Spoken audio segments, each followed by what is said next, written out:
All right, welcome everybody. My name is Justin Grote. I'm going to be showing you how to build custom GitHub Actions with PowerShell here today. There's a QR code there on the screen there. That's for the session content for the presentation. The main thing that's in there is all the links and references. I'm not going to show a lot of like long URLs, but if you have that, you'll find the PowerPoint there, and it'll have links to all the different things that we'll be talking about. And this is not the last time you'll see it. It'll be there throughout, so don't feel panicked to like grab your phone super quick.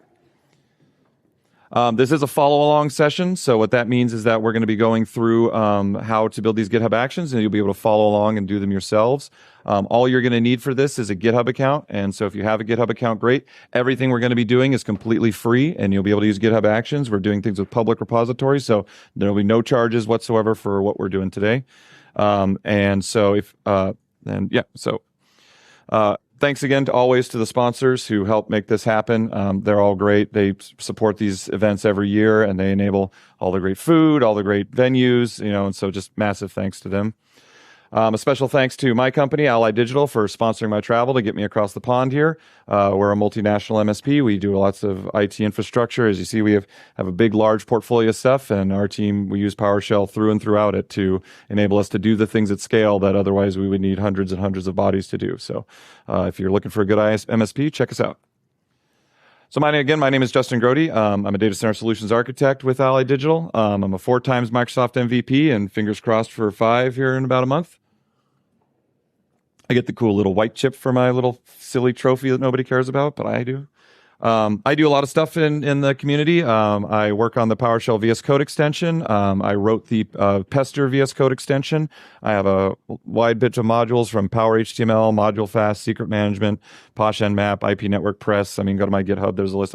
You saw my name in the big thing on who has the most posts on the gallery. It just means I make a lot of really bad modules that don't get maintained. And there's like the problem with that gallery, it doesn't show like there's one person who has like one module, but he relentlessly maintains it, and it's a million times better than anything I make. So like that picture's a little skewed, but yeah, I like to try a lot of different things, so I have a lot of modules out there, but if you want to see some, check it out. And of course, down there at the bottom is my Twitter and my GitHub. It's where you can harass me. I'm also usually on the PowerShell Discord. If you want the wrong answer to a question, just post there. I'll probably reply, and then Patrick or somebody will be along to correct me. So here's the agenda of what we're going to do today. We're going to start with just sort of a little bit of a GitHub Actions background, and I kind of want to just take kind of a quick skills survey. So who here just even knows what GitHub Actions is? If you've never seen it before, okay, great, excellent, that's pretty good. And for the people who have no idea what GitHub Actions are, this will be good. So this is a session that is about, I'll be showing you a little bit about how GitHub Actions work, but the main focus of this session is about how to specifically do PowerShell inside of GitHub Actions. There's a lot of really great presentations, which I'm going to show here in a minute, that cover a lot more of the basics of what GitHub Actions are, what do you use them for, all that kind of thing. I'm not going to spend a whole bunch of time on that because this is sort of a follow-along and deep dive session, but if there's things you don't quite understand, the help is great, and those presentations are great, and I'm more than happy to answer a few questions, but just a reminder that this focus is mostly going to be on that hands-on day to day. So if you're looking for more of a conceptual thing, this is still going to be a great session for you because you're going to get some ideas of the things you can do with it, but you'll also want to go back and check out those sessions. So the first thing we'll do is getting set up, which hopefully will be pretty quick for most people. We'll be trying out a few different actions in the repositories. Everybody will have access to these. They should be good to go. And then we'll look at a few more advanced actions. About the 45-minute mark, we'll probably take like a 10, 15-minute break to recharge, and at which time I'll probably come around and help if anybody gets stuck. Then we're going to have a little bit of a playtime where the actions that I've built are ready to go, but then we'll have people just going in, tuning and tweaking them. And because of the way I've set this up, we'll be able to, if anybody comes up with something neat or has an idea, we'll be able to showcase those up here because I can just go to your repository and look at your actions. And then finally, I'll show the anatomy of what a published action looks like, an action that you can publish on the GitHub Marketplace, which is for Module Fast, which is one of my modules that is used to install modules quickly. I'll show an example of what a fully made GitHub action that you can publish for others to use looks like. And then finally, we'll do a review, Q&A, and that should be the session. So there's some other really great presentations all about GitHub Actions. The ones that I recommend here, Adam Driscoll has a great one that's just sort of a good sort of quick intro. Roberts does a much better like deep dive intro into things like doing a lot of more CI/CD stuff.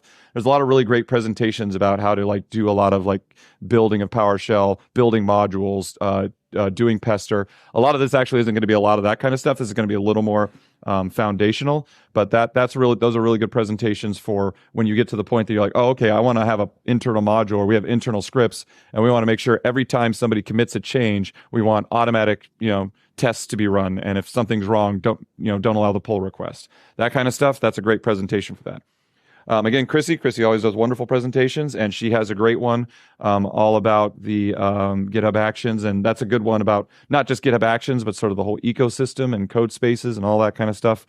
And of course, Barbara did another great one at Vienna that is, again, also about actions and some kind of other neat, tricky things to do. Some of those aren't like exclusively PowerShell focused like this one is, but GitHub Actions support a wide range of things, so definitely check those out. So what is a GitHub action? At the very base level, this is pretty much what it boils down to, is you have some sort of event that gets triggered in GitHub or just manually. Most of the actions we're going to look at today are going to be manually triggered. That event then gets dispatched to a runner. Well, what is a runner? A runner is basically something running the GitHub Actions agent. So that can be a virtual machine that GitHub hosts for you automatically, and they just spin them up and spin them down. That can be a server that's in your environment so that it can do work in your environment and come back. It can be a server in Azure. It can be basically anywhere you have a virtual machine and you can place that GitHub agent. So if you're familiar with tools like Jenkins or AppVeyor or other ones, or Azure DevOps pipelines, actually, that was a question I forgot to ask. Who here has used Azure DevOps pipelines at all? Okay, great. So if you use Azure DevOps pipelines, they use the exact same runner images, and the way that the configuration is done in GitHub Actions is different than pipelines, but they share a lot of the same things. So if you're familiar with Azure DevOps pipelines, a lot of this is going to look really familiar, even if the syntax doesn't. And inside each runner, then jobs get executed. Jobs are sort of self-contained processes that is something that you're doing. So a job may run on different virtual machines. If you have multiple jobs and you fan them out, maybe when you're running your testing, you want to test on Windows and Linux and Mac OS at the same time. That would be 3 different jobs. So those necessarily don't know about each other unless you set up dependencies and such like that. And inside a job are steps, and steps are kind of like lines in a PowerShell script. It's like do this function, then do this one, then do this one, but all those steps happen inside the same virtual machine, the same run job. So you can know that those steps can know about what each other are doing. And so that's just something to know about sort of the scoping of when you're building these things, because you can get in a lot of trouble of trying to do something in a step in one job and try to reference it from another job. It's not as easy as it might seem, but just keep in mind this sort of anatomy for what a GitHub action looks like. But after that, the reason that I have this diagram here real simple is because GitHub Actions are, even though their infrastructure and the way that they're implemented is kind of complicated, they are very effortless to use. They've done a lot of work to make them very usable, to the point that from a user perspective, for the most part, all you need to know is that you trigger something, you write some stuff to do something else, and then have it complete and maybe either get some output or have some sort of result. Very similar to scripts, very similar to any of those kind of activities you might use, like Azure Functions. You see there's a lot of parallels to that, and like serverless things. But in the end, they're not just meant for CI and CD. You can use GitHub Actions to do pretty much anything, and we're going to show some examples of that today. So okay, great. Well, what does this cost me? Well, the great thing about GitHub Actions is that if you look at these green boxes, you can use GitHub Actions for free for public repositories, because GitHub is a wonderful steward to the open source community. If you have PowerShell modules that you're publishing publicly, that they're not proprietary, then you can use pretty much unlimited GitHub Actions for free in all these different runner sizes, and they're just provided to you, no charge, as many as you want to run. For certain ones, there's certain amounts of minutes that you also get on the free plan for your private repositories. So if you have a private repository for work, or you have an organization kind of a thing, you do get a certain amount within your account to run for those private repositories. But then after that, you start getting metered at these rates. And that's just the runtime of the script. So the shorter you can make the thing, the more cost effective it's going to be. And then any of the larger ones, especially some of these really large ones, a lot of times you also need like GitHub Enterprise access for that. But this really kind of emphasizes that there's not really a lot of limit, that actions don't have to be small things. I mean, you can get these 64 core runners that can really, if you really need to do like a heavy compilation job or something like that, you have those options in addition to just the small ones that may be doing little API things.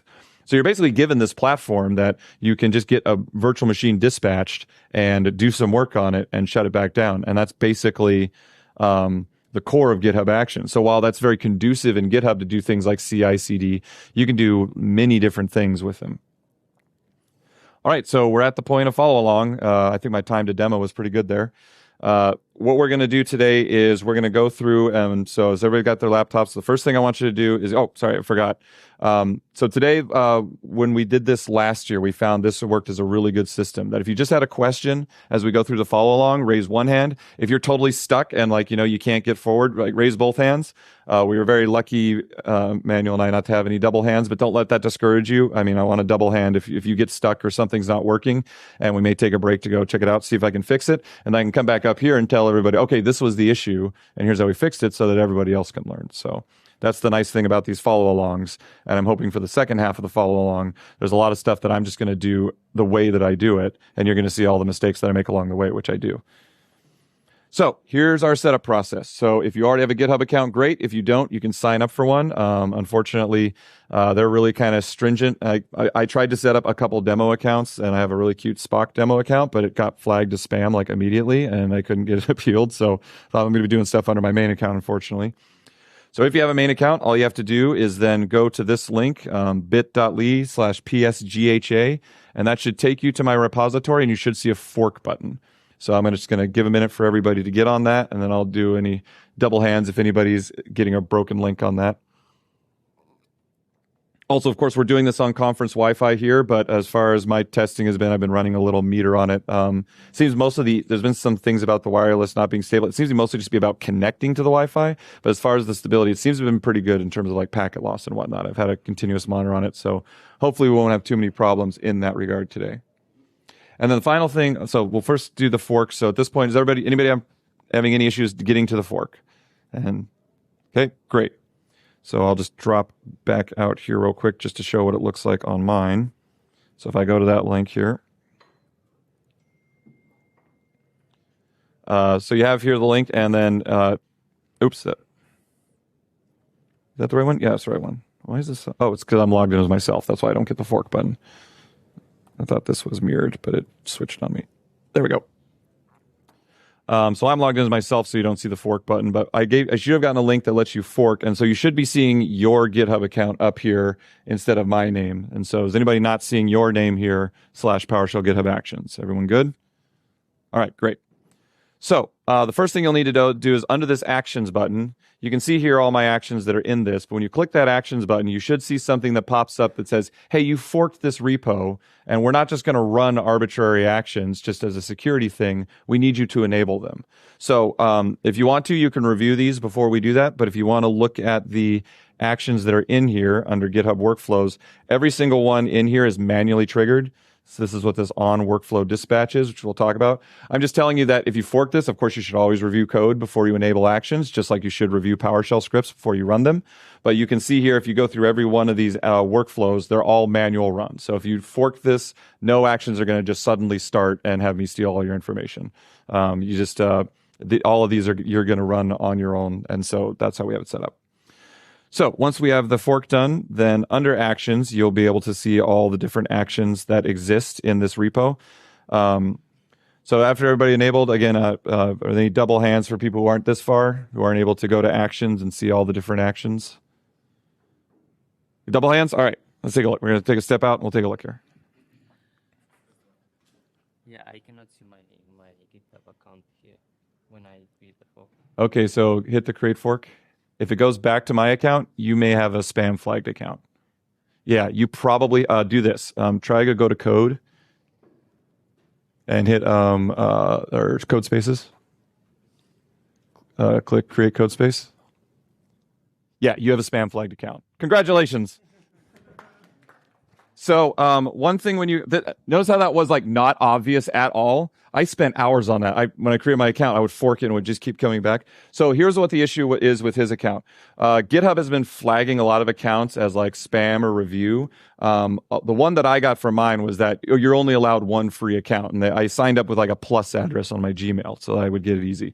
And they said, oh, no. Then they flagged it saying, well, you already have a free account. I'm like, well, no, that's a paid account is my main one. So that was my issue that I've been trying to fight with GitHub on. But if you have a spam reviewed account, if you go to try to create a code space, it'll say operation not allowed, basically. That's the easiest way to tell, oh, I have a spam flagged account. So if you go to GitHub support, first thing you'd have to do, if you first have to set up two-factor authentication, and then you can go to GitHub support. And when you go to that step, it will finally pop up something saying, "Hey, your account's flagged as spam." I don't know why they don't put a fucking hero. Excuse me, but I don't know why they don't put a hero banner right on the top. It's like, hey, we don't. Maybe it's sort of like a shadow ban. They figure it's like kind of like not, but I mean, it's not like an API couldn't go and find that thing. So I don't know. I'm not a big fan of the way that policy is because it's hard for people to get started. So my apologies. If you're using, is this just like a temporary account you're using, or is this like your regular? Just created it? Yeah. So I was worried about that. So if you have another one you can use, great. Otherwise, yeah, you're going to have to side laptop somebody else probably. The one thing that you can do, you're not going to be able to actually run the actions, but you'll still be able to clone the repository. And you can look at the actions in VS Code and see how the VS Code tooling works. So you'll be able to follow along that way, but you won't actually be able to run any of the actions. So sorry, I was a little worried about that, but yeah, it's unfortunate. It's fine. Once we have that, actions enabled, and so you should be able to see this view. So in here, I also have a README, which covers this. And for those in the back, just the nature of these TVs, unfortunately, is I'll try to make this big, but I can't make it so big that the presentation looks terrible on the recording. So I think that'll probably have to be about as good as it gets. So this has sort of the same steps that I showed here about that. So you have a couple options for what we're going to do today. Option one, which is what I strongly recommend, and you don't need to do these steps yet, but using online and code spaces. So what GitHub Code Spaces is Code Spaces is a way to give you a automatic development container virtual machine in GitHub that is hosted by GitHub and makes it so you don't have to run anything on your local computer, but allows me to define a certain file, this thing called a dev container, which lets me explicitly set up for doing this kind of development. Make sure you have the right extensions, make sure you have the right settings, give you an environment where it's ready to go and do that. If you want to learn more about Code Spaces, lots of great presentations on them. They are super cool. And again, for this example, for public repos, if you have your own GitHub account, you get 60 hours of GitHub Code Spaces for free every month. You can start up virtual machines, use them. It's free, completely free for 60 hours a month. They're wonderful, and I use them all the time. And they tie into GitHub Actions quick. So we're going to start using actually just the online editor in GitHub. You can do all this work. You can do a lot of this demo from just your mobile phone. But we're going to start in this web browser, and then we'll move on to doing the VS Code way of doing things. And so the ideal way to do this is if you just go in here, Code Space, click Create Code Space on main. You can go ahead and do this now, and it should go ahead and start up the code space. If you have VS Code installed and set up, it'll probably provide you a link to open it in your local VS Code. And what it's really doing is it's remoting to that virtual machine, but it'll look like it's your local system. But you'll also get all your local preferences. If you don't have that set up, then it'll open it in a new tab, and you'll have VS Code running in your browser, even though, again, it's just remoting that remote code space. So go ahead and do those, and that'll give it time to sort of build. It should build pretty quick. I have it as a pre-build, so it should usually be up within probably like 30 seconds or so, and then it should be pretty much ready to go. But don't worry about that being ready before we move on. Just go ahead and get it started, and we'll do the local editing here. And just to show some other options, there's another option to do dev containers. Which is the same thing, but you run the development container locally on your computer using Docker. Those are really cool. Please don't do that for this presentation, because doing that means that you're going to be downloading the entire multi-gigabyte image to your local computer if you don't already have it. So you're going to hammer the Wi-Fi, and you're going to be slow. Everyone's going to be slow. And nobody's going to have a good time. So don't do that one. But that is a great one. Like if you're doing this one at home, it's a great option. If you don't want to do code spaces and you want to play around with dev containers, great way to do this. And finally, you also have the option for local development. If you don't want to do code spaces or you have an issue with it, you can simply, for those who are pretty good with GitHub, you just simply clone the repository locally. And what you'll need to do is you'll need to go in the extension search and find the GitHub Actions extension and install it. And once you do that, you should mostly be the same as what's in the code space container, and you'll be able to work locally. So my examples here are going to be using the code space for the most part. But if you want to do local development, you have that option. And please don't do this unless you're watching this on the recording on YouTube. All right. So we have here a set of different workflows. So the way you define a GitHub workflow is you create the special folder, GitHub workflows, and they're all just simply YAML files. Is there anybody here who doesn't know what YAML is at this point? Oh, great. No, that's fine. So YAML is basically just, do you know what like JSON is or like a PSD1 manifest? It's just another way of doing it. It's a way of it's just a markup language for like defining information. And so, but it's not actually like a programming language. So it has this kind of funky syntax. And so the nice thing about YAML is it's kind of easy to read in terms of the indents and what's going on. It's a lot easier to read than like JSON and that kind of a thing. So this is basically sort of the bare guts of what a GitHub action can look like. And so the first line that you have is this on line. And what I'm going to do actually is I'm going to go back here. I'm going to go ahead and click edit. And so the nice thing about GitHub is GitHub has actually embedded the Monaco editor, which is sort of the underlying piece of VS Code. And so when you edit in here, you actually get full IntelliSense on these documents. So you'll see, like, if I do that, I get the IntelliSense there. I get to know if my syntax is wrong. So even without having VS Code or anything else installed, just in the web browser, you can make GitHub Actions. And they provide this nice little sidebar over here that gives you additional information about documents getting started, information about how different kinds of triggers work, and also where the marketplace is to search for different actions, including my personal favorite action, Module Fast, made by Justin Grote right there. And so you'll be able to click that and it'll give you information. Here's how you use that action. But what we're going to mostly be doing is writing our own actions right now without using the published ones, with one exception.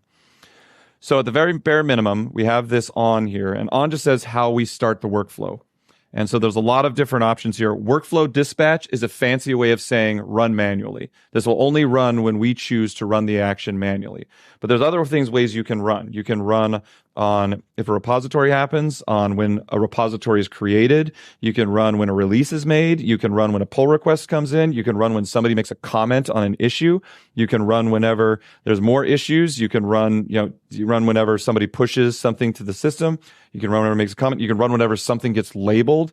I think you see where I'm going here. There's a lot of power here that not just with manual triggers, anything that's happening in your repository, you can set up all kinds of actions to do all kinds of things. Common things are like if somebody wants to make a pull request to your repo, the first thing you do is run all your pester tests against their pull request to make sure they didn't break something, that all the stuff that you've set up matches. That's like one of the most common things we do in PowerShell. In fact, we do it so much that GitHub has an article just for that. I'm pretty sure just GitHub Actions PowerShell. I know Bing's not going to find it. Let me go to my presentation here. So I have that down here in the references. That one.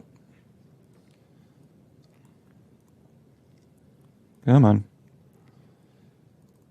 So this article, this building and testing PowerShell article, this will go through and step through the whole process for like setting up Pester, setting up PowerShell Script Analyzer, installing dependencies from the gallery, packaging and being able to put them out as artifacts. I'm not going to cover this because this article is all great here. There's lots of great presentations on how this all works, but just showing you that's kind of like the most common things people use actions for. But you can also use actions for things like you've probably seen if you contribute to the PowerShell repo or anything like that, you've noticed that a certain bot starts showing up saying, hey, this issue hasn't had any comments in like 6 months. We're just going to close it unless you let us know this is still a thing. So you can have all those kind of additional automations, not just in your code, but in the way that you manage your repository. So if you have coworkers and that kind of thing, you can require that certain labels get added, or like if a label gets added, maybe you have something that runs an additional process that tries to gather more debug information to try to figure out what that bug is. I mean, the sky's the limit. There's so many options in terms of what you can do. This is just the entry point, but anything you can write in PowerShell or any other languages, you can do in a GitHub action. Subject to terms of service. One of the first things that happened in GitHub Actions is people just spun up a bunch of virtual machines and used them for crypto mining. Yeah, that got shut down real fast. So back to our workflow here. The next part of this, so as I mentioned here, this isn't technically required, but this basically changes one of the defaults. So the default shell usually with a GitHub action is bash.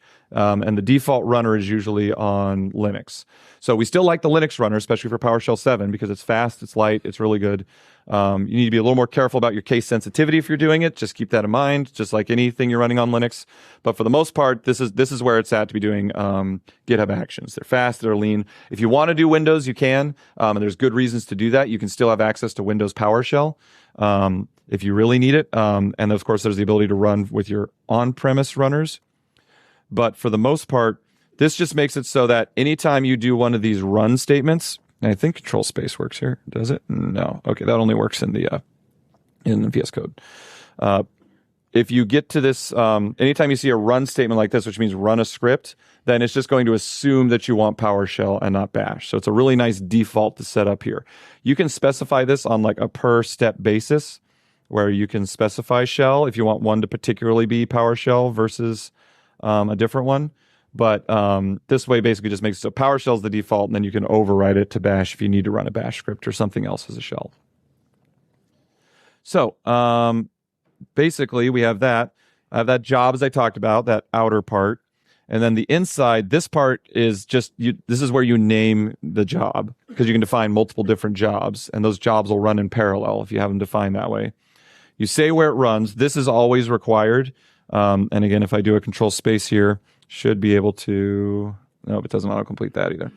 The different kind of runners, there's a list of them, and I'll provide there's a link in there for the different images that are available, but it's pretty much just Windows, Linux, and Mac, and various variants of that. So there's like the Linux one basically runs Ubuntu, and the various like 24.2, 22.2. The Mac OS has a couple different versions, and the Windows is like Server 2025, 2022, 2019. I think they retired the 2016 one, so I think you're out of luck if you really need that one. But you could still have an on-premise one if you really needed that for some reason.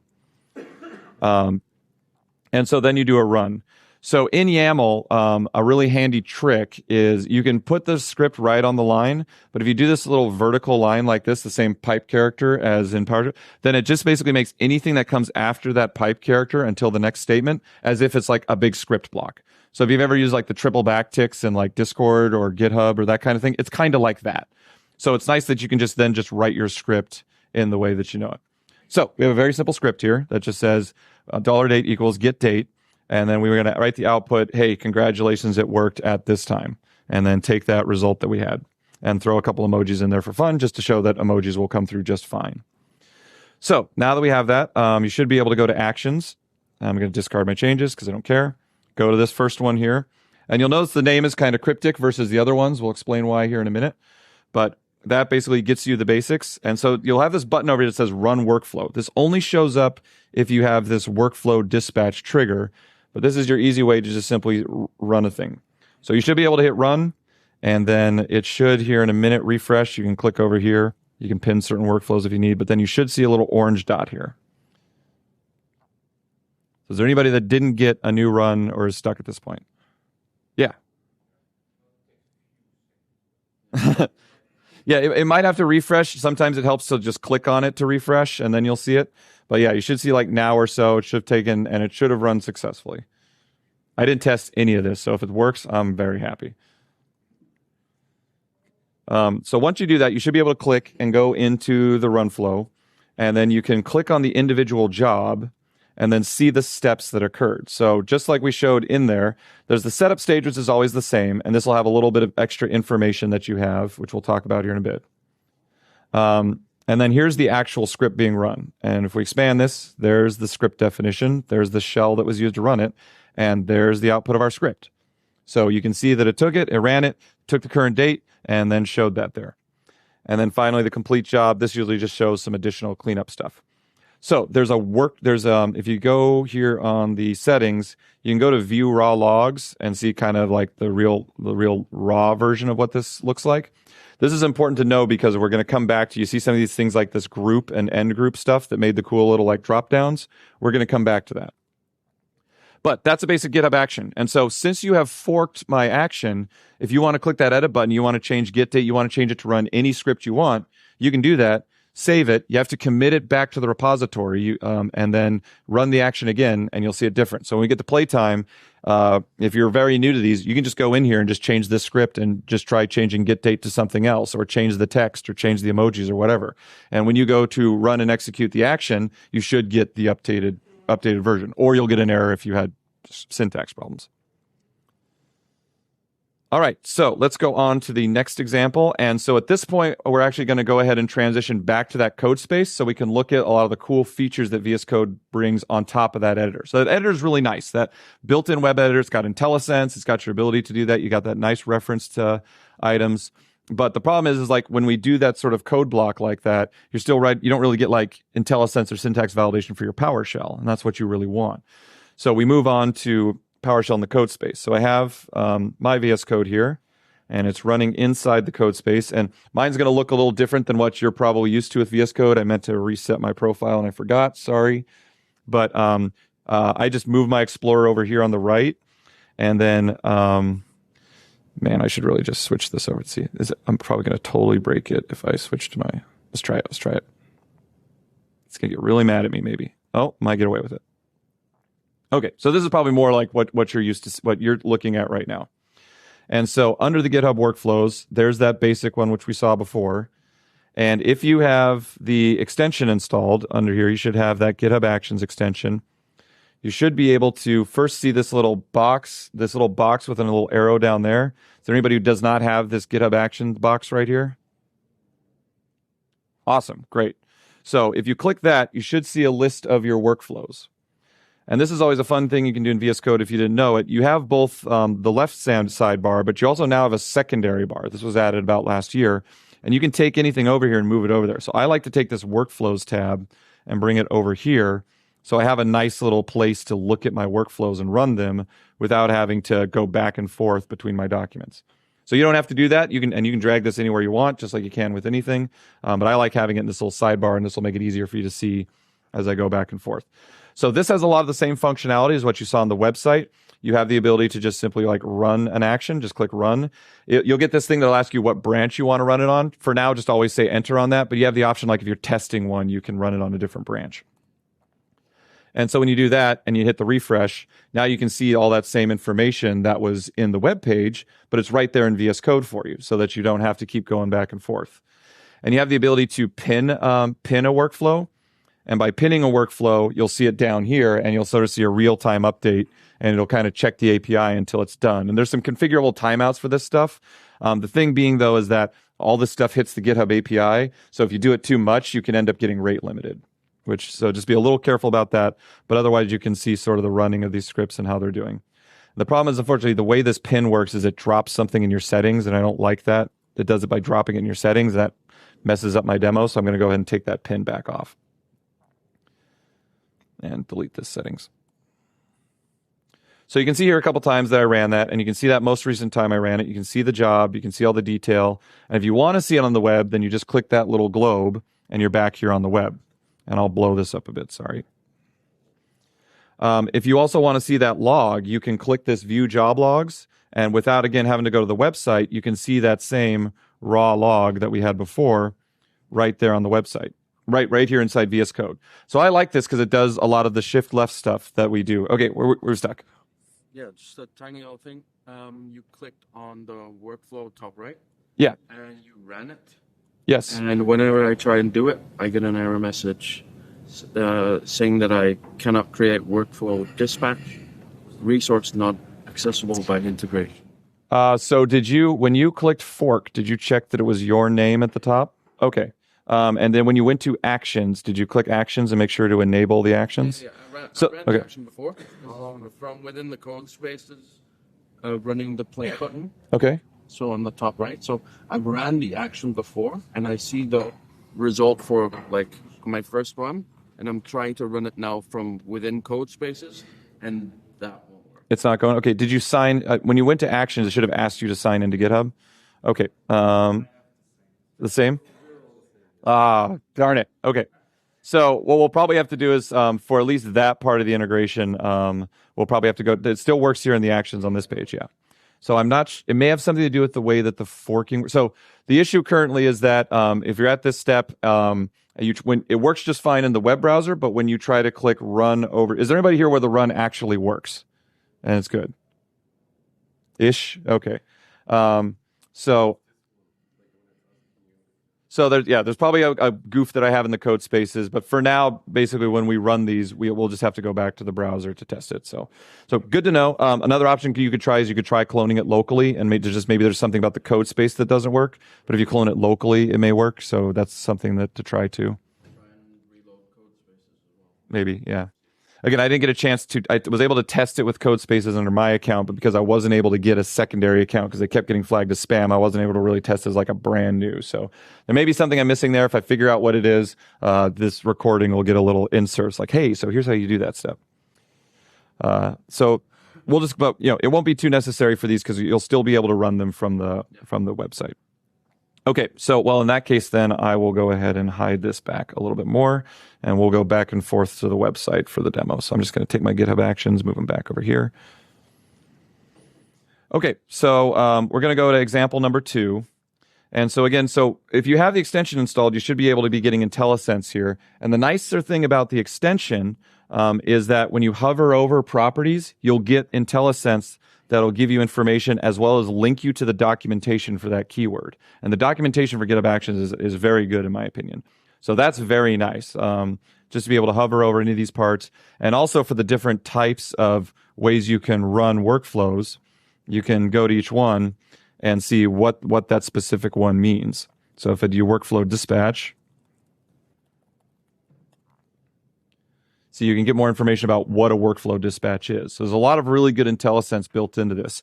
As a fun side fact, this extension was built by a guy who just kind of did it as a side project, and it actually ended up becoming the official one. So he did a great job on it, but now it's actually been taken over, and they've been adding a lot to it, and it improves every day. So this GitHub action is a little different than the other one in that we're adding a little more information. So we're going to add a run name here. And so what that does is for each individual run that we do, we can have our own custom information. So like if you want to add the commit ID, or if you have a version tracking and you want that to show up, or if it's an issue, you want to be able to find it and see that it was issue commented by this person's, just so you have an easy label. That's how you do it. Same deal with the name. So the name here, where it shows example 2 more meta, by having the name here, that's why in the GitHub Actions, the workflows, which disappeared on me, I'll go back to the web page since that's what we're doing. That's why here on the workflows, that's why this one says example 2 more meta as opposed to the default naming. So that's how you change that name. These are just ways to make your workflows a little more cosmetic, a little more ergonomic, easier to read. So we have the same defaults here again. We have the job. But we can choose to name our job differently, and you'll see that this display name change as well. Again, the runs on always needs to be here. So we have our steps, but rather than our step being just this part, we've added a little more information. We've added a specific ID to the job, and this is useful. This is basically a variable for that step. So that simply means you'll see later on we'll reference that ID so that you can have a nice name here with like a clock emoji and whatever you want. But when you're actually programming to connect steps, this is the name that you reference. So that's good to keep in mind. Otherwise, if you just specify a name, this is the one that'll get used instead of ID and vice versa. So there's lots, you can just simply leave it this way and it'll just take the name as like the first line, or you can customize your names, which I usually recommend. So we're going to go ahead and run this GitHub action, which is an example number 2. Do the run workflow. And you'll see it requested up there, and just kind of click it a couple times to refresh. And usually once you're on this page tends to update pretty well in real time. But you'll notice the step name has that demonstrate basics, the way that I changed it. And if you ever want to see the workflow as it was when it was ran, say you come back to this like a year later and you're like, wait, how did that work? And I broke it and I don't know. You can always come back and see what the exact workflow was when that script was run. So that's pretty useful. And you can also see some usage information that can be helpful, like to learn about your pricing, if you're trying to figure out how much you were billed if you're not doing the free stuff like we're doing now. So this job runs. And so you'll see also the title has been updated for the step. It's got that nice little clock emoji in there, but otherwise it runs the same. So did everybody get that to run okay? Any issues? Any double hands? Excellent. All right, so let's move on to the next action. The next action we have here is for running a script file. So the thing about doing this in here is you have this here, but you don't have PowerShell IntelliSense. You can have kind of word-based IntelliSense, but when you write PowerShell scripts, you want to have the tooling help you so that you don't make silly mistakes. Especially when it comes to GitHub Actions, because you have to wait until you get that committed and run it there before you can verify that it actually worked. There's some tricks and emulators you can use to speed that process up, but for now, every time you make a change, you have to commit it. And this leads to a thing that a lot of people in GitHub Actions get into, which is this commit purgatory, as we call it, where you're making all these commits say try again, try again, try again, try again, with little changes till you get it to work, because you can't test it locally. But if you set it up so that basically the same setup as the other one, the only things that have changed is we're now bringing in another action. This is basically an action that somebody else has written, in this case GitHub, that says, by default, when you're running in the virtual machine, it doesn't actually check out your repository from GitHub, because maybe you're running something that doesn't need your repository, like you're responding to a comment or something. So if you want to actually access a file in your repository, you first have to do this checkout thing. And the very basic is you really only need this line. But I like to do a couple little extra things. I like to give it a name that's very obvious that we're doing checkout. And this with is simply a way to specify basically parameters or arguments to a GitHub action. And again, if you hit Control Space, you'll be able to see all the various ones that are available. But this fetch depth 0, what this basically does is, if you have a really large GitHub repository, by default, it checks everything out. And so your action may be slow if it has to check out like download a multi-gigabit repository. Fetch depth 0 simply says, I only want the latest commit. So like if there was a bunch of like PowerPoint presentations that I added and later deleted, this makes it so like that stuff doesn't get downloaded. It's just a performance optimization that helps make sure that things run really fast. And then finally, I have an action that, again, is another one of these run actions, which is just simply to run something in the shell. And since we've set our default shell to PowerShell, what we're going to do is we're just going to simply .source this script. And the script as I have in here, scripts, is O1 basic. And here is that same script that you saw earlier. Just rather than being in the body of the GitHub action, it is now here's a script. And because it's here, now we have IntelliSense. Now we have the ability to do all the stuff that we normally would with PowerShell. Except I don't think I actually have the PowerShell extension installed in this profile. Let me solve that real quick.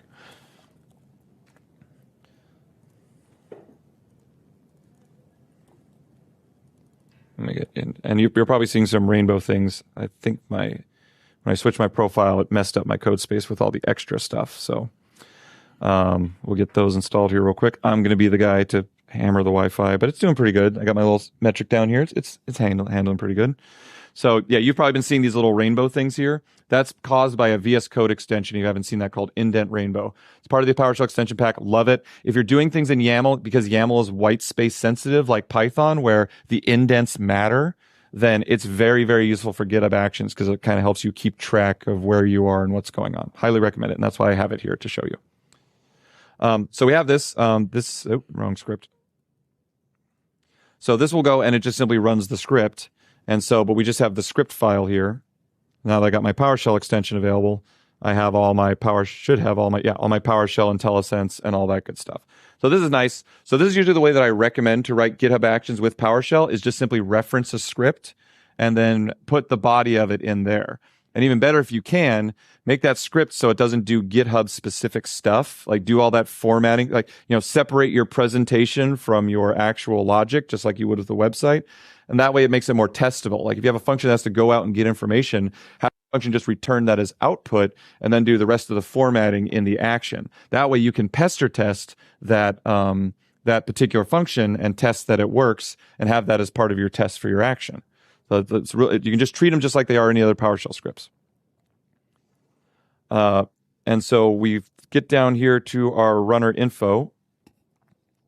And so, sorry, I forgot to run that one. We'll go ahead and run it.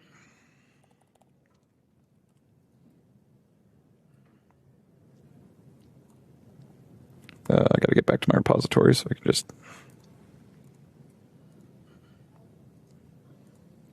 There you are. All these runs go in my thing.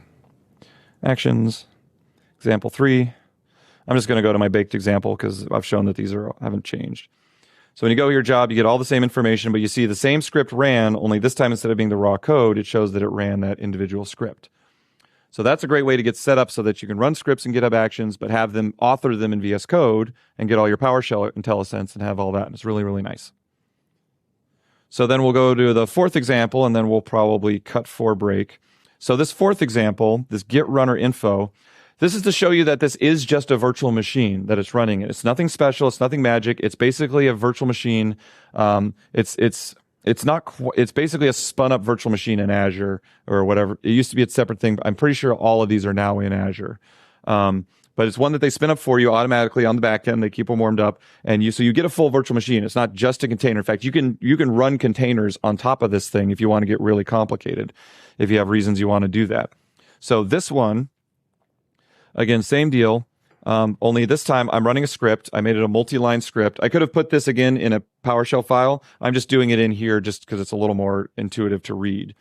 So I'm just going to run a script that grabs some info and gets the PS version table. What version of PowerShell does this thing ship with? What are all the environment variables I have available to me? What's the current directory? When I'm running my GitHub Actions, like where am I when this GitHub action starts? So I know how did I know to reference /scripts versus having to put an absolute path? How did I know I was going to be there? What are all the PowerShell variables available to me? As well as what are the modules that get loaded by default? And what are the modules that are on the runner without me having to install anything at all? So if we run that GitHub action, and this one probably takes, and you'll notice like the run times are pretty good. Like takes about 14 seconds for that one. A lot of that is probably in startup, but most of them should run pretty quick. And so you can see this one, and now we have all this information. So the runner info, there's that PS version table. So we see it's 742, not quite 743, but the actions get updated pretty often. And you can always, as your first step, install 743 if you really need like something that's new. But these tend to stay pretty up to date. You have all your environment variables. So you'll see all kinds of stuff in here that can be helpful. The key ones that matter are these GitHub ones. So here's where you find all kinds of information about the state of your run. In terms of what's the name of your repository, who's the owner. If you had a pull request, who's the person who asked for the pull request? What's the commit associated with the pull request? All kinds of information that can be very, very useful to you if you're trying to do an action. If it was an issue, what's available there? So you have all this available to you as environment variables just out the gate, really easy to use. And you also have information available to you via the GitHub API, which we'll show a little bit later, if you need some more advanced information. So you'll see there's a whole bunch of stuff here, including your PS module path, so you can see where things are. This kind of shows that this is a Linux machine. If I change the runner to Windows, this is going to look very different. All these paths are going to look different because it's running on Windows. Probably a little more familiar to those of you who don't spend too much time in Linux. There's that current directory. So it creates this /home/runner folder, and that's your home folder. That's your $home there. And then it'll make a work folder, and then that's where it checks out your repository to, and then that's where you end up being when you do a checkout. So you're not in your home directory directly, you're in basically this special path. And if you were to do if you were to do a PWD or print working directory or the $PWD, this is what it would show. Which in fact, that's what it showed here because I just did get child item on where I was. And so here's the variables that are in PowerShell. So you'll notice the variables are pretty much what you would expect. It's the standard variables. And this is just to show you, it doesn't really inject much special in for PowerShell. So you don't really have to worry about any variable conflicts. You just have a lot of environment variables that you can pull from. But as far as PowerShell, it's just a standard PowerShell session. And sorry, let me blow this up a bit again. So by default, you pretty much have a minimal PowerShell because you haven't loaded any modules yet. So you pretty much get PowerShell management and PowerShell utility, which load by default most of the time. But what's available on here, you'll notice, and this is a fairly recent addition, the entire Microsoft Graph, and this is the most recent version, is available by default on the runner without you having to install it. So that saves you a lot of time. AZ is not. AZ you have to install separately. But the Microsoft Graph one is right there. So you can, if your PowerShell script can just start with connect MG Graph or do the graph stuff that you need to do right off the bat without having to install any modules, which is pretty nice. You got the latest version of Pester there. Always good to have. Latest version of PowerShell Script Analyzer. You have it shows PowerShell Git 225, but it actually has the newest one as well, the PS Resource Git, which I think is in here. Does it show it? Yeah, there's PS resource git. So you can use the new PS resource git commands to fetch things because that's part of PowerShell. Give me 1 second. And then, of course, thread job. So you have basically your standard setup plus graph, more or less. They don't really add too many special modules for you, just to kind of keep the size down. But you have a ready to go PowerShell instance. Yeah, question. Are there any examples for one?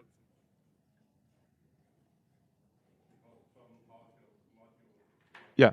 So the question is, when would you want to use the Windows runner instead of the Linux runner? And like one example would be like, what if it's a module that only runs on Windows? That's an excellent reason to use the Windows runner. So my recommendation generally is use the Linux runner unless you need a module that only runs on Windows. And because the Windows runner is a Windows machine, it does have Windows PowerShell. So by default, your shell is PowerShell 7.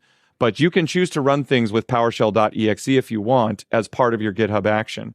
You can also use the implicit Windows remoting in PowerShell 7, which is what I recommend, where your script is still PowerShell 7, but when you call Windows PowerShell modules, it silently starts a Windows PowerShell 5 in the background and implicitly remotes it.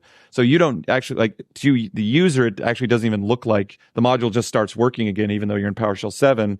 But what it's really doing is it's remoting it in the background. The only reason you don't want to do that is if you have to access like a .NET method or something crazy, because everything gets serialized. And so you can't do any live object stuff with that implementation. But for most people, they're not doing that kind of stuff, and it's a really nice workaround. So yeah, that would be the big reason, is that you have that available as needed. All right, so with that, we're going to go ahead and take just sort of a 5-minute break. We can catch up on some things. Maybe I can figure out why the Code Spaces thing is not working. So yeah, grab some coffee, grab some tea, and then we'll pick up back here. We'll pick up at the top of the hour at 11 o'clock. Thank you.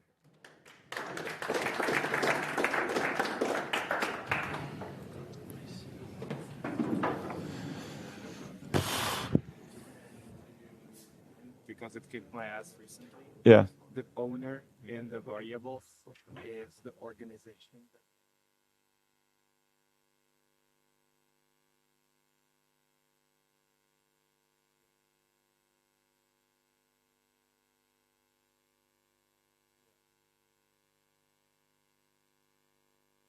Yeah, and it also like.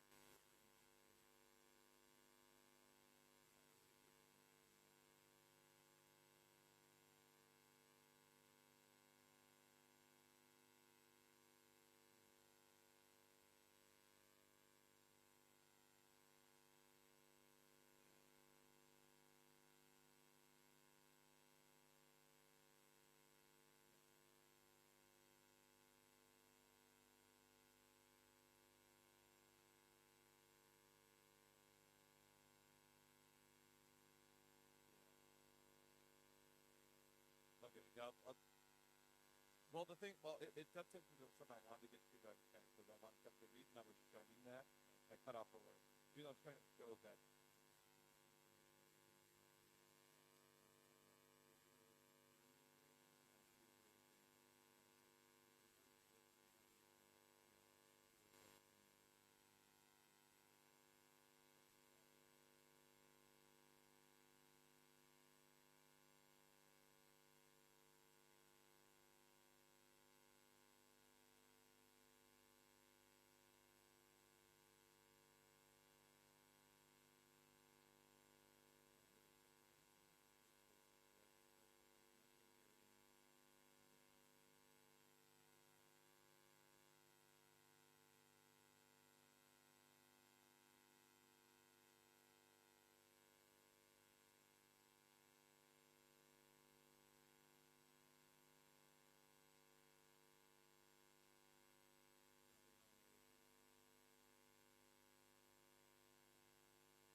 That sounds to me like the GitHub token that you're getting.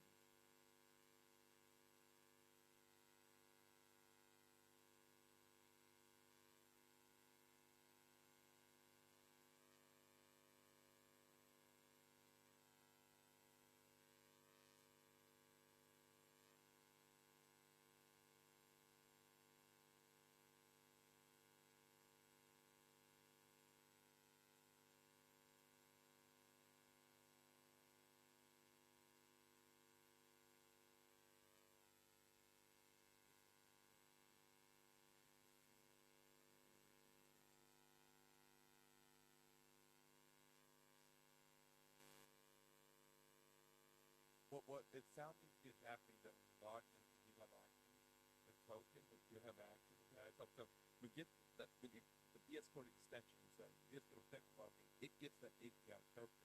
And for some reason that token only.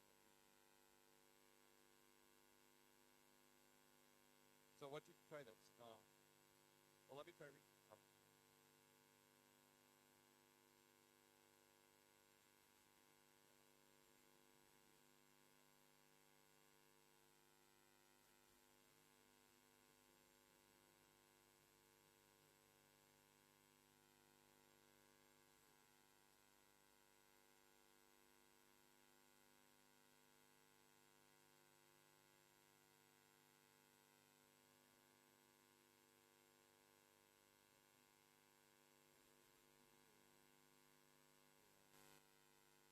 When it does OIDC, it doesn't impersonate.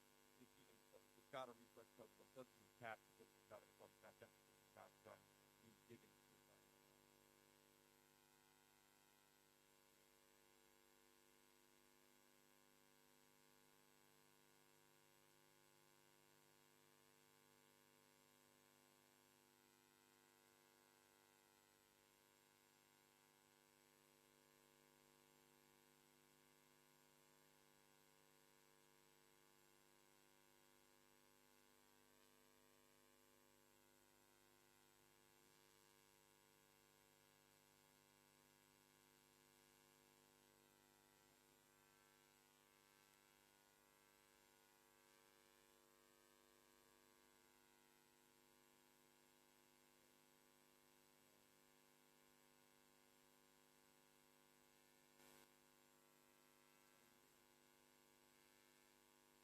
Yeah, like that doesn't make any sense to me because the only thing that might do is validate the token, make compliant in a new one.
Yeah, go ahead and sign out.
bet it is.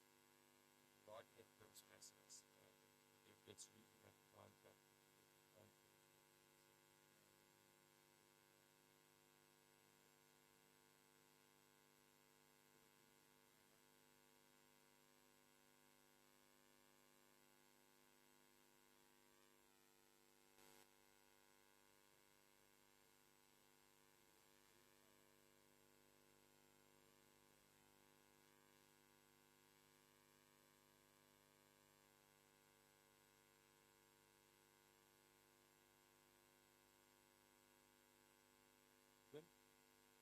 So wait, did you do what I told you not to?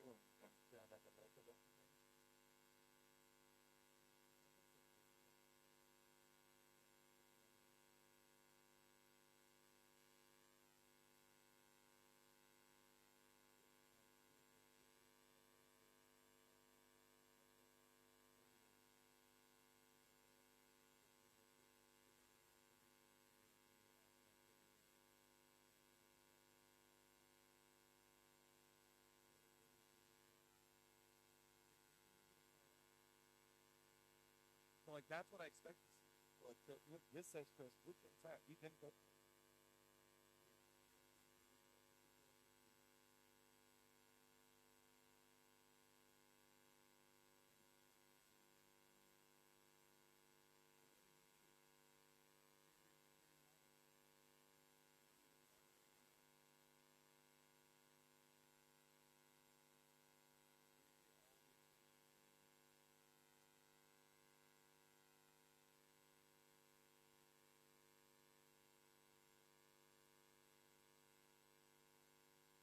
And you probably.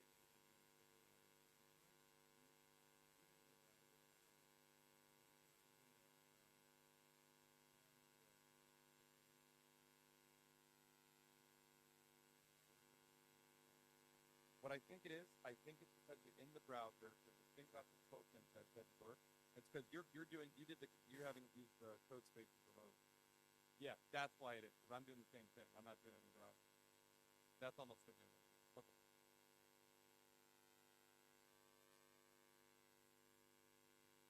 So there's a thing when this is done, there's an option for when you're in the web browser to do a continue working on, or you can go to the repo, have it run in your local system. You may have to install the code spaces extension first, but then it'll. What is it?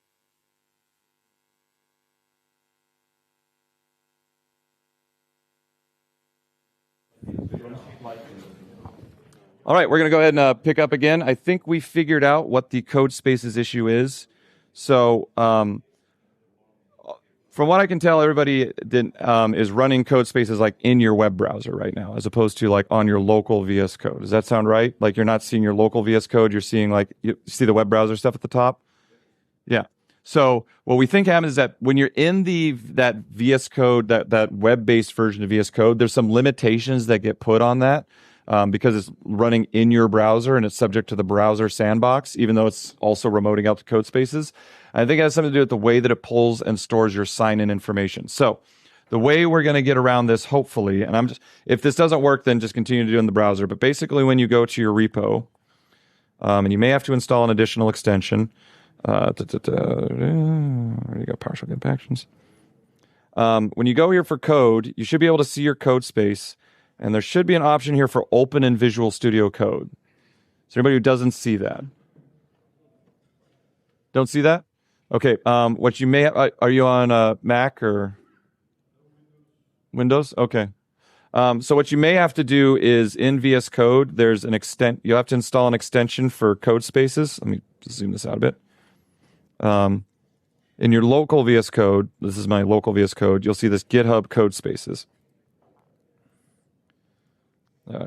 Code Spaces. So install this extension. So if you don't see that in the dropdown, the other way you can do it is install this extension and then do F1 or Control-Shift-P or whatever the Mac equivalent is, and go to Connect to Code Space, and it should find and detect the code space that you created. Click it there, and then it should reload and then be in your code space the same way it was in the browser, only now hopefully the actual actions thing will work. Or you may have to click the sign in again. So let's go ahead and try that while I talk about the next part. And if it doesn't work, then whatever. I'm almost certain that's what the issue is that that particular extension, the way that it works, does not work through the browser-based version of connecting to Code Spaces, but it should work locally because his works, mine works. The only difference is we're running the local Code Spaces, the local VS Code acting as sort of like a headless client to the Code Spaces that runs in GitHub, if that makes sense. I know that's a little confusing because it's absolute wizardry the way that it works. It's technical magic, and it's one of the most impressive things that VS Code can do. Because it'll look like it's just your local VS Code, but it's actually, running inside the virtual machine. Okay, so we're doing okay on time. What we're going to go through here is we're going to go through some of the more complicated actions, and then hopefully we'll get a little bit of playtime, and then I'll show some of Module Fast, and we'll wrap up. So we showed the runner info, and the thing about this, reason I showed you this was that just to show you that it is a virtual machine, and so all the same virtual machine rules apply. You can get all the same information, and you have all the same tools for troubleshooting as a virtual machine. If it's Linux, you have the Linux tools. If it's a Windows virtual machine, you can still use all the Windows command line tools, But with this, you can see what's going on, so you don't have to guess, which is a problem with a lot of runners. Is trying to figure out, well, what am I supposed to put here, or what's coming back? And so you can use this to troubleshoot issues. So, So Jakob showed that he had an example of this where it turns out with the organization, like if you're part of an organization in GitHub, which means I'm part of Allied Digital Organization in addition to my private repo. If I'm running my GitHub action and I'm part of that, some of those variables may reference that organization rather than me. And so I may not know that my thing's failing and it doesn't make any sense. But if I were to do the dir env, I'd be able to see it's like, oh, it's referencing my organization, not me. So this is an easy way, like if you get stuck on things, to troubleshoot. There is also a way where inside your GitHub action, where you are at, it is possible to bootstrap a VS Code and connect to that through VS Code server. That's not supported at all. I have a trick for that on my gists. I will not be able to demo that today. I hope to maybe do it as a community demo. It's pretty cool. But for the most part, just assume that when you're running it, you'll want to have some kind of, the triggered workflow is really good for this, to try to get an idea of what's going wrong before you have to commit again. And that also helps. That'll be stuff that's GitHub specific. But again, if you write your scripts as a separate PS1 file, then at least that logic you can test and pester test and know that's good before going to the GitHub level to figure out what's wrong there. And you're not just trying to have all of that as a big mess trying to find problems. It'll really help you solve problems, in my opinion. So we're going to get to the next step, which is a multi-step GitHub action. So before, every action, with the exception of the one that I did at checkout, have been single-step actions, where the step was run a script. So in this one, we have a multi-step action, and when we're doing workflow dispatch, because it's manual, because it's not automatic based on a trigger, we can have it take inputs. So this shows an example of doing an input, and all of this has IntelliSense again, so you can see what all the options are for an input. But the main aspects of an input are that it's just like specifying a parameter or an argument to a PowerShell script.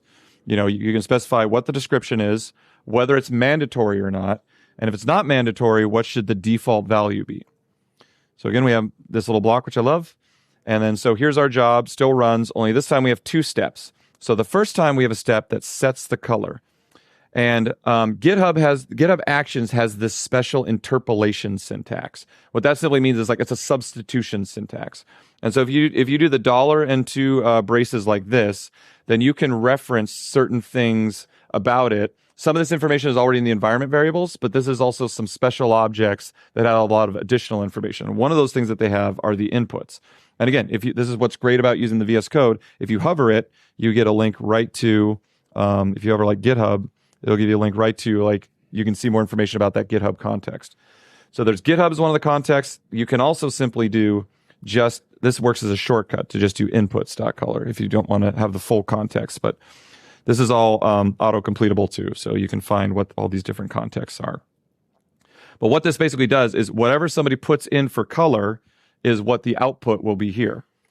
And so what I'm going to do in my script here is I am doing a thing to write to an output. And the way, because we're using PowerShell scripts and we don't have there's an API way to do this, but GitHub wanted to make it really easy. There's an environment variable that points to a file on the file system that if you put stuff in that file, then at the end of the run, GitHub picks it up and uses that to write output information. So basically what you do is I'm saying you do a name value pair. Well, I want my selected color to be whatever so-and-so input. And then I'm just going to pipe that to out file. I'm just going to take whatever that is and write it to that special file so GitHub can pick it up and have it available for the next step. I know that looks a little complicated. Just bear with me on that. So then I have the next step, and my next step needs to take an input from the first step. Say this is a contrived example, but picture something where you're having something that like has to go fetch some information, get a JSON, and then you have a second step that needs to like upload that JSON or publish to the PowerShell gallery or whatever. So this is a way where, okay, there's my first step. I have my input. That gets done, but I don't need to worry about this. This can be variable. I just know that I'm bringing it in as an environment variable because I set it as an environment variable here. And finally, I'm just going to do a write output, and I'm doing that selected color is and referencing that environment variable. So when you run this one, I'm on the wrong browser. When you run this one, what you get, I got my actions here.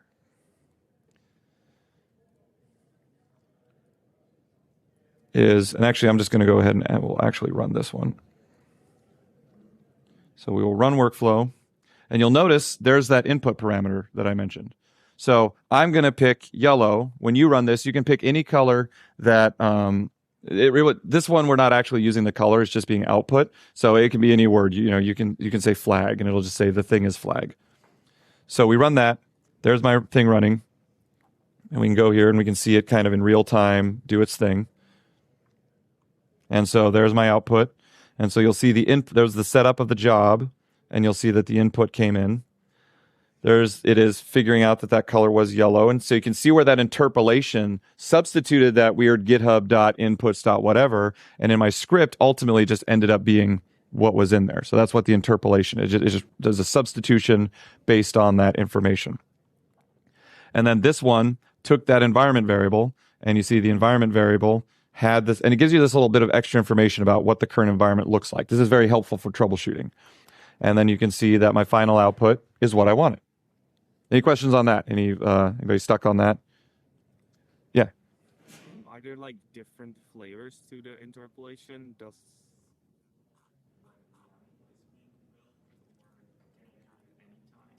Yeah, so the question is, when does the interpolation actually happen? So it happens at runtime. So if you look at the workflow file, it's still there.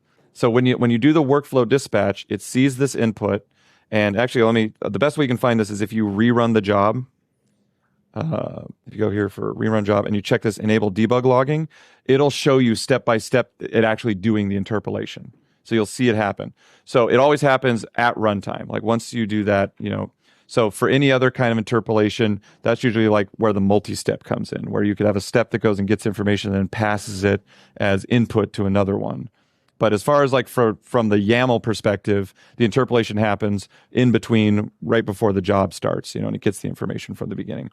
So the inputs can be different kinds. They're typed, so they can be like Boolean as well, and so you can have a little bit of a UI to it if you need to.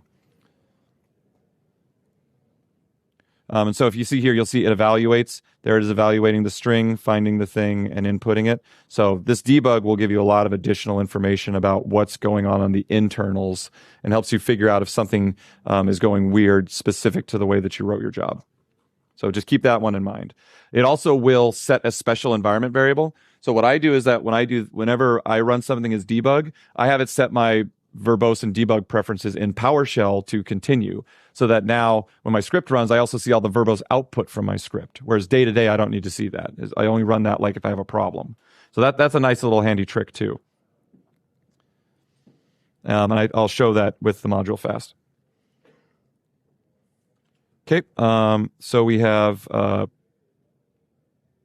doing pretty good. So that's for the multi-step. So then we can take that information and move it to a script. So sorry if that's too small. We can take that information and move to a script. And so in this one, still have the inputs, still the same process. This time I'm actually going to use a script in my repository. So I have to check out the repository to get that script. And so this time we don't have the two steps. This time the input is that simple. I did the simplified inputs color here. But this time, the second step is just put into part of the script, where I have a script that takes a color and then puts it in there. So if I go to that script, this script has a parameter. So I made a parameter. It's a mandatory parameter. I made it so it's cast a string and it takes color. And you'll notice in the action, oops, I'll go back to the right one here. In the action, I specified that as just like you would any PowerShell script. Like there's nothing magic here. This is all just how you expect PowerShell to work.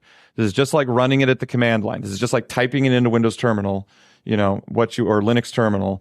This is the equivalent of what would happen if you were to type it into a PowerShell terminal. That's why the dot source and doing it. And so when you get the script, we have our result. So the script simply takes that color. Now, here's something that I just showed to illustrate. So one of the nice things about GitHub Actions is that if you have any what are called ANSI characters, which are those are just basically the special terminal characters that make colored output work in PowerShell. If you output those in PowerShell, they will carry through into the output logs. So you can have colored output. You probably saw like when I did those tables, you saw like the headers were like blue and stuff. That wasn't something that GitHub was highlighting. That came from PowerShell because PowerShell did that highlight. If my PS styles were different, it would be whatever my PS styles were. And you'll be able to see that in the log, which I'll show here in a minute. So one thing that was a bug that I found is that right host, the way that it colors, there's something about it where the colors get stripped. And I think the reason has to do with this issue somebody had where if you have a bunch of new lines and you don't reset the colors, it doesn't quite output right. So just be aware that like if you use right host, or there might be sometimes it doesn't highlight perfectly. There's a couple bugs with that. But what I found the trick is that you can always explicitly do those. So everybody with PowerShell 7, do you know what PS style is? Probably seen this in demos and stuff. Okay, pretty good. So PS style, when you go to psstyle.foreground, in this case like green, what that object actually is the ANSI color code for that color. So what you can do is, as a workaround, is you can say, hey, I want that color. The color is this, and then reset the color afterwards so that everything after it isn't also green. And then this is an example to show that if you do, for some reason, right host doesn't work, but things like get child item and anything that has formatting information, that stuff comes through just fine. I have no idea why. If you look at the logs, it looks like it's something in PowerShell specifically and not GitHub Actions. I'm going to look into it, but just be aware of that as a weird limitation. Anyhow. So we go back to our repository. And actually, since I'm in my code spaces here, I can just go to it here. Where's my workflows? Nope, I moved it. Show me my actions workflow. All right, screw it. We'll just go back to this.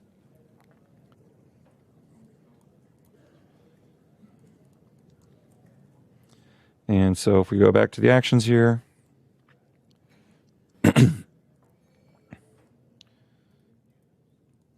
those inputs of script parameters. And so when you look at the output of this one when it runs, and again, when you run this one will probably error unless you specify one of the specific colors that are available to like right host and that kind of thing, or one of the specific colors that are in PS style. But you see when it runs, it actually is highlighted green. And you'll see that part where I said right host gets colors. Even though I said foreground green, it doesn't work. I think it just has to do with that weird bug interaction. But any objects you output look fine. And the reason, if you go to the actual raw log, you will see that these ANSI colors, these weird little character markers here, they're actually part of the log. So if you have ANSI characters in your code anywhere, the display for GitHub Actions logs will honor those. So just something to know, like if you want to make really pretty log output, you can basically do whatever you want. If you can do it in PS style with strings, you can pretty much do it in the terminal. And so the next step after that is when we get to the back to my runners here again. So after that, one thing you can do is with workflow commands. I have to kind of breeze through this one a little bit. So, if you go to what that workflow commands looks like, so I have a script here, again, just another case where typically, in my opinion, like if you're doing workflows in PowerShell, they kind of basically almost always look like this, is you have something and then you're just, you're doing all your actual PowerShell work in a script so that you get all that nice VS Code IntelliSense, you can test it, all that kind of stuff. And then anything else is just stuff that either helps out that script, scripts talking to each other, or things that are output. Now you can mix in other things like the checkout actions written in TypeScript. There's lots of actions on the gallery that will, like, for instance, like get information that you need, and then you can feed that via outputs and by outputs and inputs into your PowerShell script. So you're not limited with only PowerShell, but if you're doing PowerShell stuff, it's nice to kind of keep it self-contained like this. So if we look at that action, the workflow commands has a script with it that has a lot of different examples. So this is all documented at a couple different links. But this is basically a shorthand syntax for doing these. There are some PowerShell modules. I've written one, but I actually haven't published it, that basically turn this kind of stuff, make it more PowerShell-y, where you can do things like write action output and have it basically like build this string for you. So your script reads much more like PowerShell. But what these do is these are just basically special markers that are ways to inform information to a GitHub action to mark them. So if I go, and in addition to that, you can mask passwords. Like if there's a special thing that you want, this will make sure that whenever that phrase exists, it gets masked in the logs so you don't accidentally expose your API keys to anybody reading your debug logs. And one nice thing here too is that there's this thing called summaries now. So there's this environment variable again points to a file that you can just put stuff in there. You can basically dump a markdown file in there. And anything you can write in GitHub flavored markdown, not just markdown, if you write it to that, it will show up in the summary of the job. So what we have here is for some examples. Here's just standard markdown. Pound means header. Ones in a row mean a list. Stars mean bold. But you can also do, GitHub supports Mermaid in Markdown. So if you don't know what Mermaid is, it's a way to draw graphs using text. And you can even do, if you want to output syntax, just like you can PowerShell, basically anything you type into a GitHub like comment field or an issue field, you can have here. And so if we go to our step summary, this guy, so once the job's actually run, you'll have a summary up here. And if you scroll down, you'll see the output. So there's our facts, Here's that mermaid drawing that I did. You saw that was in text. But if you learn Mermaid, you can actually do diagrams and flow charts, and you could show like the status of your job. Like, you could have a pipeline, build, test, whatever. You can put green check marks here. Sky's the limit. If you can do it in Mermaid, you can have it as part of your GitHub action summary. You could commit graphs to show how idiotic somebody's pull request is, based on the content. Whatever. There's so many options. Here's the part where you have, you can show PowerShell with PowerShell syntaxing, and you can also reference any video or movie. So of course I'm going to reference "You Are Awesome" and "Spock Thinks You're Awesome." So that gives you an idea. Like the summaries is fairly new, so you may not have seen that because that's new as of I think a year ago. But it's really powerful. It's a great way to like in an action, especially with like Pester, being able to show like a table of something of like your runs, your bads, your code coverage. You can do some really cool outputs in however you need it to for that job summary. And there's a lot of really cool examples online too of that. All right, we got just a little bit more time here, and I'm messing up the Q&A as is required by PSConfEU speakers. So I'm just going to show these two real quick. So for modules, you can fetch modules just as you would. So if you have a module that you need to do something, like you can either just reference it directly, where you can just say, hey, just fetch that one module, individual module. Or you can, with install PS resource, one of the things they added to PowerShell Git version 3 is this ability to specify like a declarative file that says, I need these modules as dependencies for my script. And then you can have that one file stored somewhere like this and specify, okay, I need PowerShell for GitHub.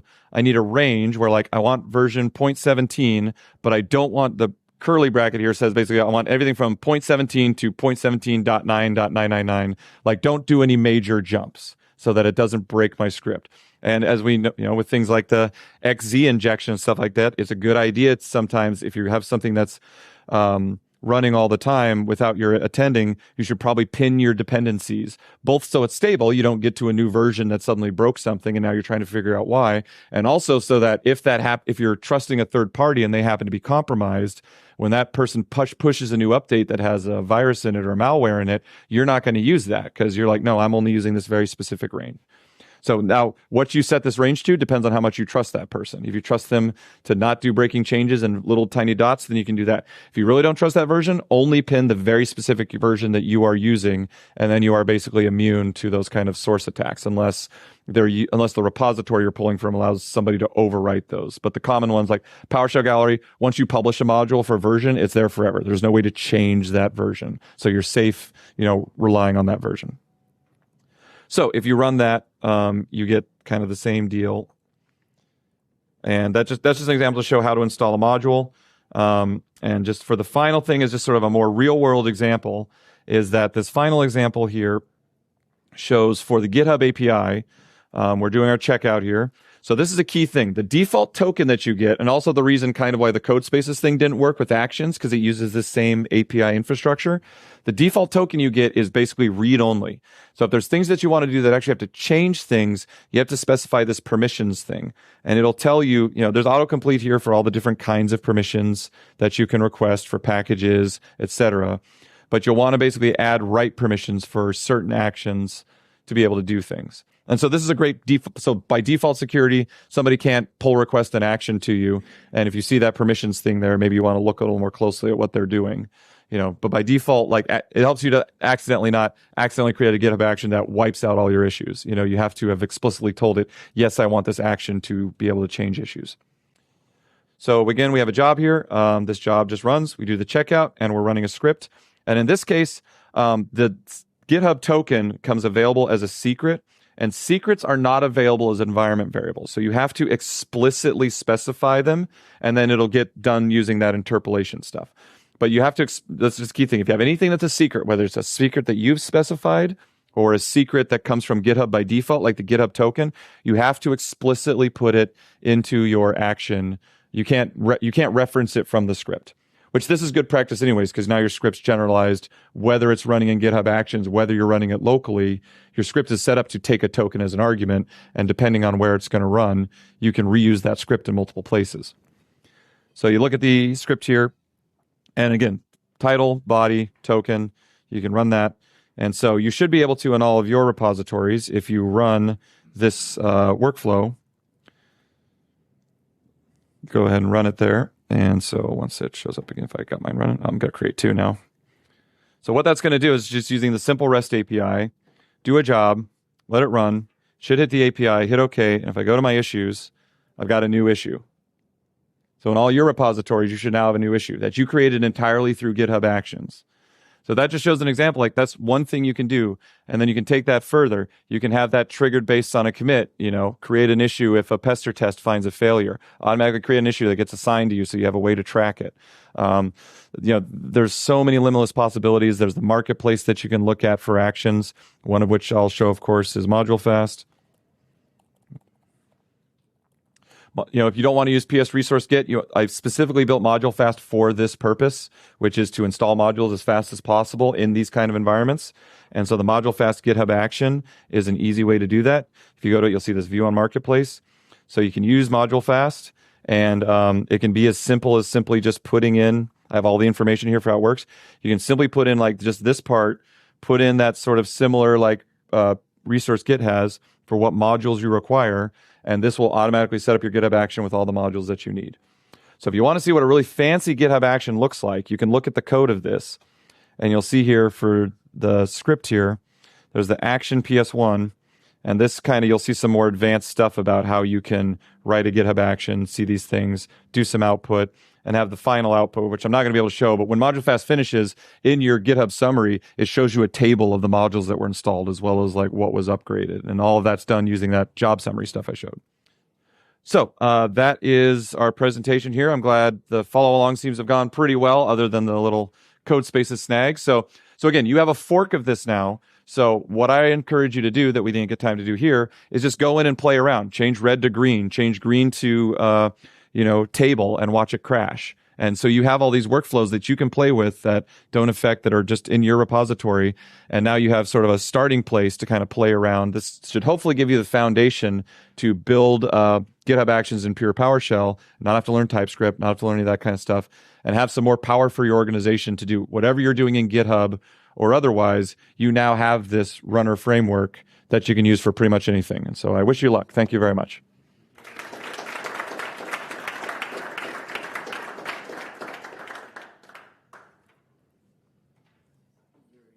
Thanks. I'm here till the next presentation, and also in the hallway if you have any questions. If you want to show me your laptop and want to ask, how could I do this with a GitHub action? Maybe we can hack away on it. So I don't know if do I have time. Will you have time to keep the recording going? Is there one after here? Okay, perfect. Yeah. So. Uh-huh.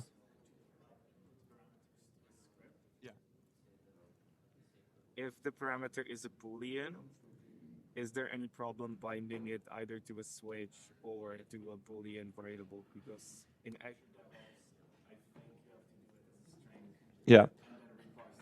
a string. Yeah. I don't know specifically, but what I mean, we can try it. What I believe happens, my guess is that it will come through as a string, and then of course, because if you cast it to a Boolean, because a Boolean will take 0, 1, true, false. I think it comes through as the string true if you take it as an input. Let's try it. Let's see what happens. Yeah, thank you very much. So the question was, with like a Boolean input, one thing that sometimes happens in Azure pipelines is like you actually have to like output it, cast it as a string to be able to safely bring it in as like a Boolean parameter. There's the same thing happen in GitHub Actions. So what I do know is that the way that GitHub Actions is defined still uses the YAML file, but the engine that does everything is very different at that level. So like GitHub Actions and Azure pipelines in terms of how the runners are defined, those are very different engines. But then once they get to the runner level, that's pretty much almost the exact same engine. So let's give it a shot. So we'll go to, let's do the 6. So we can change it to a Boolean. We'll just make it required true. It's options. Type, that's it.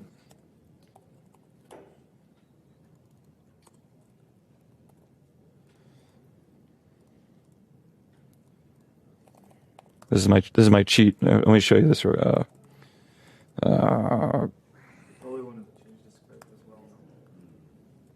Oh, that's right. So that we can make sure that part works. So dash color, inputs color. One thing I forgot to mention too is that when you're taking inputs, don't forget to sanitize your input, because this is interpolation. So there's nothing stopping somebody from just putting curly script blocks and injecting something into your GitHub action if you're taking input. So you typically, like, the inputs are a little contrived. You don't usually do manual workflows. This is just kind of for testing. But if there's anything where you're getting some kind of input from somewhere else, make sure that if you're bringing it in via interpolation, that you're sanitizing it. Make sure it's between quotes or in a here string or whatever it is that will keep it from becoming executable at the PowerShell level. Just unless that's what you want, which you shouldn't, but you can. But recommended from a security perspective, don't forget that so you don't become like the poor SQL injection guys. But for the purposes of this example, we're going to test if this works even without sanitizing it. So we'll save that.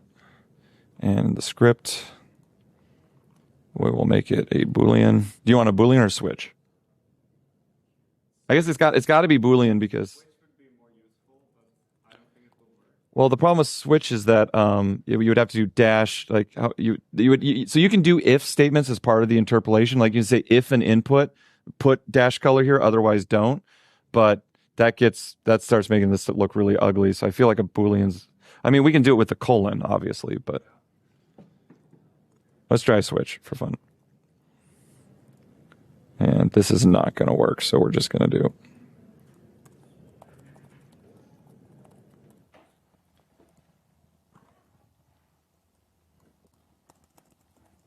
This one I'm going to do.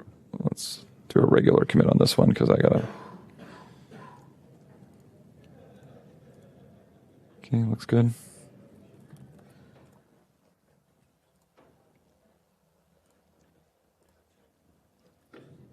I was like, why doesn't that auto sync? It's like, yes, I do because that's part of my normal profile.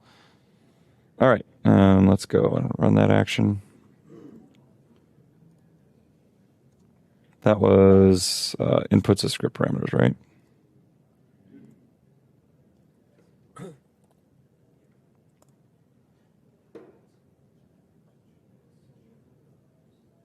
Should actually run it from the. I bet the UI will actually like make it a true false drop down or checkbox or something. I don't know. Like I said, I've never tried one, but we can try it.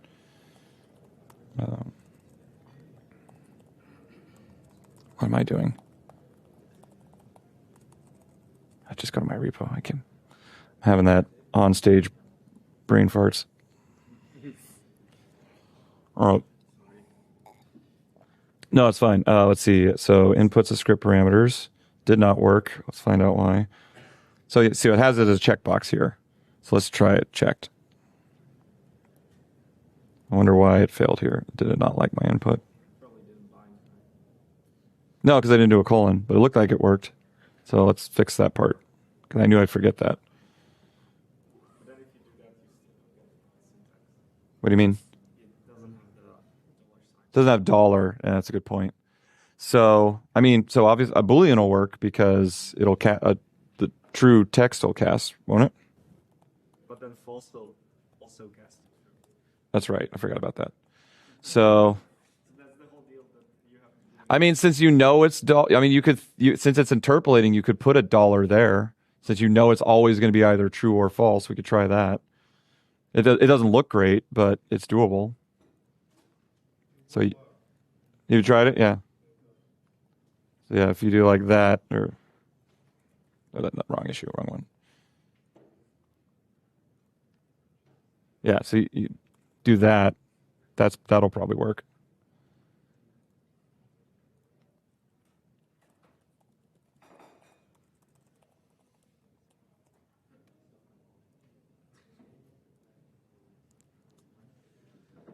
I'll revert these changes. Don't worry about it. It's just like, and I could do this on a branch, but then it gets tricky to like name the branches. Like, that's the only annoying thing about workflows is sometimes they can be really tricky to author on branches. All right, inputs of script parameters, run.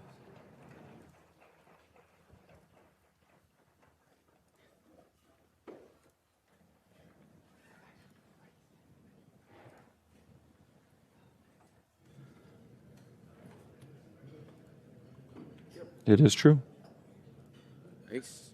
I have one little thing as well. Yeah. It's on issue 9. Okay. Issues. You have to enable issues for your. Oh, okay. Yeah. So I didn't think I figured usually I didn't realize forks don't have issues by default. Really? It failed on me, and then I just. Okay. So yeah, if this is still being recorded, so the issue is like when you fork, if you have an issue with example 9, apparently issues don't get enabled by default on a fork for some reason. So you have to actually go in and enable issues. But it's more just an example that it's the GitHub API doesn't have to be issues. It could be anything. But if you're testing that one and it's not working, be sure to enable issues. When we do the edit, I'll get that like cut forward so that.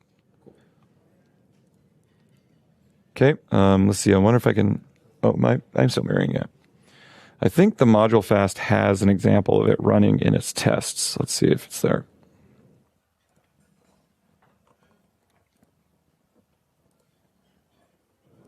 No, I think these are just the pesters. And the job runs are all expired. I don't know, can I trigger this one? I might.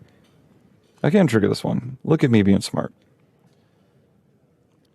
So real quick, here's like this is probably one of my fast and loose GitHub Actions. And I do know that Module Fast itself has GitHub Actions for build and test.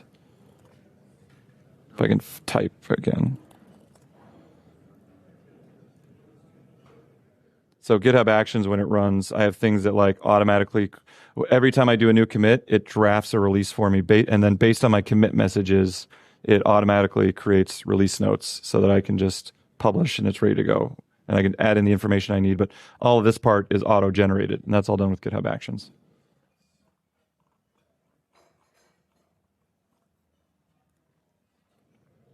And so if we see this one go, and so here's an example of the matrix. If you look at this, you'll see it's fanning out and testing on different combinations of Ubuntu and PowerShell versions. And you can see all the information about verifying. And that the actual GitHub action does what it's supposed to and has the output that it's supposed to. And there's that summary that I talked about where it shows in the summary what modules were installed by Module Fast. And so in this case, I'm installing pretty much all of AZ and import Excel and such, and just showing that Module Fast is pretty quick in doing it. It only does the actual thing in like 17 seconds to install all those modules, which if I did this with PS Resource Kit, it's probably 2 or 3 minutes.